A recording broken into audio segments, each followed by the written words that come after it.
दुल्हन का श्रृंगार और किसी की आंखों में बसने का विचार पूरा ही ना हो पाया, और इस दिलो जान से प्यारे दिन की वीरानी मेरे रग रग में एक ठंडे लोहे की तरह उतर गई। मुझे भी विकल करती है उन कंगनों की झंकार, जिनसे मैंने अपनी उदास बाहें नहीं सजाई। मुझे भी सताती है मेहंदी की ओ लाल मदमाती लकीरें, जो मेरी आकांक्षित हथेलियों पर नहीं लहराई। मुझे भी आमंत्रण देती है उन पायलों और बिच्छुओं की कसमसाहट,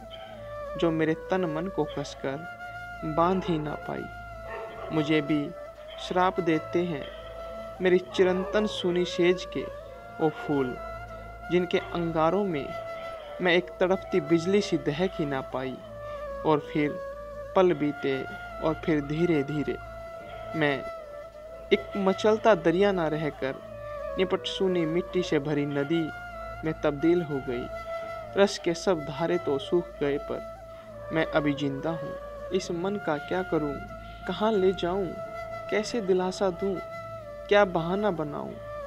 इस मन की यंत्रणा किसे समझाऊँ, जो हर वर्ष शोक मनाता है अपने टूटे दिल का,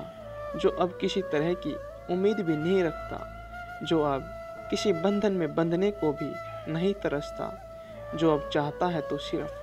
परमात्मा से आत्मा के मिलन का रिश्ता, जो बस अब यही चाहता है कि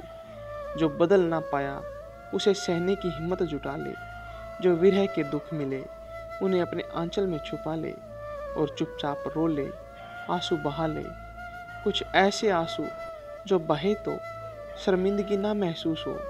कुछ ऐसे आंसू जो बहे तो दिल को दिलासा दे, कुछ ऐसे आंसू जो बहे तो आत्मा को निखार दे, कुछ ऐसे आंसू जो बहे तो अगले जन्म का आईना निखार दे, जिस आईने में मैं फिर से खुद को देखूं, ऐसे कि फिर एक रंग बिरंगी पंखों वाली तितली जो इंद्रधनुष तक उड़ सकने की क्षमता रखे, फिर एक मचलता खिलखिलाता दरिया जो इस बंजर धरती को अपने रस से उबार दे, फिर एक 16 श्रृंगार युक्त दुल्हन पहने सिंदूर, पायल, बिछिया, कंगन और अपने सांवरे की सेज गुंजार दे।